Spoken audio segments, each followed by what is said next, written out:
3 meses depois da problemática eleição que deu a Lula o seu terceiro mandato como presidente, o Brasil enfrenta outro pleito decisivo. Só que agora a opinião do povo só será ouvida indiretamente, por meio dos representantes que escolhemos para o Senado em 2022 e em 2018. De um lado, Rodrigo Pacheco, atual presidente da casa, amigão do Lula, do Flávio Dino, de Alexandre de Moraes, de Renan Calheiros, enfim, da turma toda. Rodrigo Pacheco é aquele senador mineiro que, na melhor das hipóteses, entrará para a história como um omisso, na pior, como um covarde. Do outro lado, o desafiante Rogério Marinho, ex-ministro de Bolsonaro e recém-eleito para o Senado, e que promete atender aos anseios da população e tirar da gaveta pelo menos um dos 60 pedidos de impeachment contra Alexandre de Moraes. E você, já fez pressão sobre os senadores do seu estado?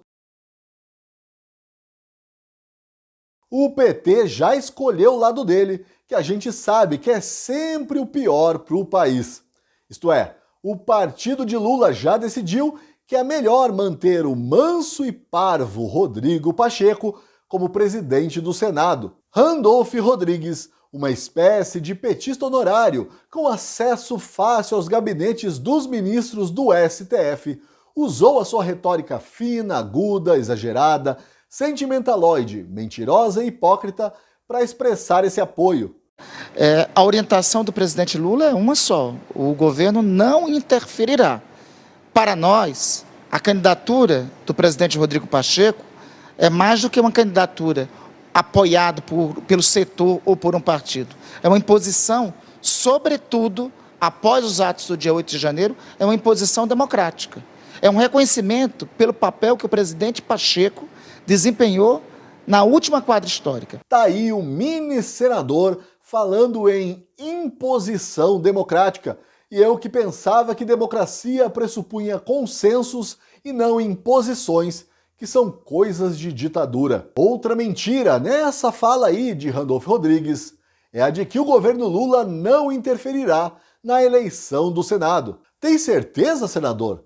Nem um conchavozinho regado a cachaça e a pichuleco à milanesa? Acredita quem quer, desconfia quem tem um mínimo de juízo. Quem estaria interferindo e de modo constrangedoramente legal, ultrapassando todos os limites entre os poderes da República, que em tese, no papel, deveriam agir de forma harmônica e independente entre si, é ele, o seu, o meu, o nosso ministro Alexandre de Moraes. De acordo com o jornalista Daniel César, do Último Segundo, Alexandre de Moraes virou um importante cabo eleitoral nessa disputa, ligando para os senadores e na cara dura, pedindo para que eles votem em Pacheco. Na zona em que se transformou o Brasil do STF aparelhado e da imprensa militante, é até difícil expressar quão grave é a acusação de que Alexandre de Moraes está pedindo votos para Rodrigo Pacheco. Tão difícil que eu desconfio que nem o jornalista se deu conta disso. Se confirmada a acusação de que Alexandre de Moraes, tentando salvar a própria pele, está mesmo pedindo votos para Pacheco, isso seria motivo para mais um pedido de impeachment do ministro, porque é vedado aos ministros do STF esse tipo de atividade político-partidária. Bom, pelo menos é o que diz a Constituição, se é que alguém ainda dá ouvidos à Constituição, tadinha. O discurso de Rogério Marinho é contra tudo isso aí. É de restauração do Estado Democrático de Direito, aquele mesmo que Alexandre de Moraes destruiu, sempre usando a desculpa esfarrapada de proteger a democracia. Uma desculpa que, infelizmente, colou. E colou com uma imprensa que parece ter preguiça de se confrontar com os fatos, ou talvez tenha medo de se confrontar com o monstrengo censor em que ela se transformou. Olha aí uma jornalista repetindo o script que parece ter chegado ao estúdio ainda quentinho, recém-saído do mimeógrafo do STF. O que o senhor falou, um deputado ou um senador é censurado porque não sabe o que vai dizer, não é disso que se trata. São parlamentares que divulgam conteúdo fraudulento. Foi o que o senhor... defendendo o STF. Foi o que... Não, eu estou defendendo a democracia. O senhor está dizendo que existe uma censura prévia de algo que ninguém sabe o que vai ser dito. Não é sobre isso. Eu estou defendendo a democracia. Não se fazem mais jornalistas como antigamente.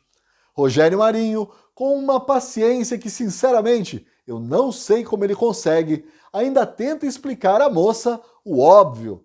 O judiciário, por meio da sua instância máxima, o STF, é o maior causador da insegurança jurídica no país e o maior destruidor dessa deusa corrompida chamada democracia. Andréia, eu comecei afirmando aqui que na hora que você começa a usar a democracia para ferir a democracia, tem alguma coisa que está equivocada no processo. Mas o senhor acha Existem consentimentos comuns que são a lei.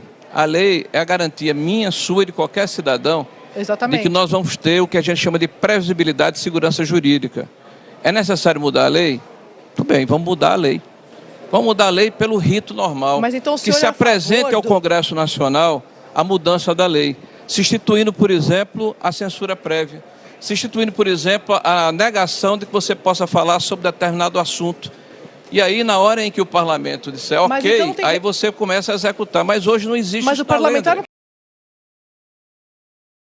Bom, mas agora vamos deixar as discussões de lado e voltar para o mundo real da disputa no Senado. Quais as chances reais de Rodrigo Pacheco e também de Rogério Marinho? O placar mais recente, publicado nas redes sociais, mostra um auspicioso empate entre Rogério Marinho e Pacheco. Aliás, vale notar que esse placar aí traz o nome de Rogério Marinho e também do senador Eduardo Girão, cuja candidatura eu nem citei aqui porque, sinceramente, eu não entendi a jogada do Girão. É para aparecer ou será que é para atrapalhar? Que seja, o fato é que esse placar aí dá até um quentinho no coração, né? Mas, por dever jornalístico, eu sou obrigado aqui a apresentar o outro lado dessa história. Segundo o jornalista Guilherme Amado, cujas matérias foram usadas pelo STF para perseguir empresários por causa de uma conversa de WhatsApp, o placar até aqui é bem diferente. Ele assegura que Pacheco terá algo entre 51 e 55 votos. Se for verdade, é muito voto, é voto demais. E é muita disposição dos nobres senadores de ignorarem a vontade de metade da população. Não que a postura de um Randolph Rodrigues ou até de um Renan Calheiros me surpreendam, afinal, é nesse lamaçal que eles se destacam e prosperam.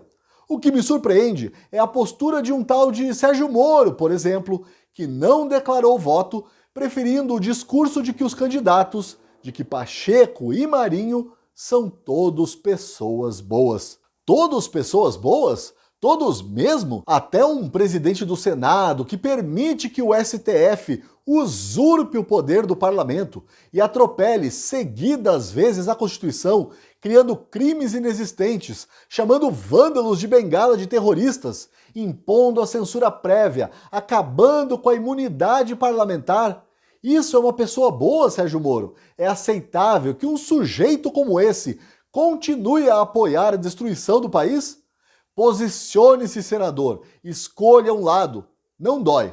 A verdade é que com uma oposição frouxa dessas, Lula e Alexandre de Moraes, contando com a ajuda de Arthur Lira na Câmara e Rodrigo Pacheco no Senado, estão com a faca e o queijo na mão para impor ao Brasil uma ditadura de viés socialista e com toda a repressão a que tem direito. Tudo isso sob o disfarce de democracia, como convém.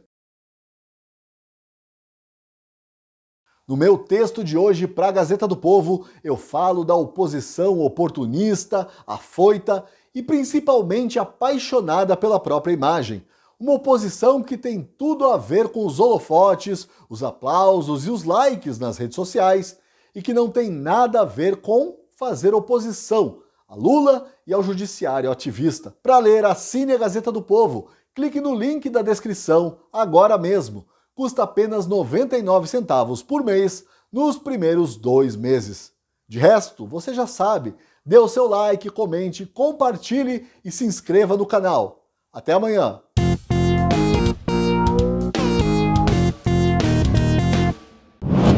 Eles não querem só nos calar, querem ter o controle da mídia. Querem decidir o que você pode falar nas redes sociais? Essa é a hora de nos unirmos contra a censura. A Gazeta está fazendo a sua parte para defender a liberdade de expressão. Faça você também a sua. Precisamos do seu apoio.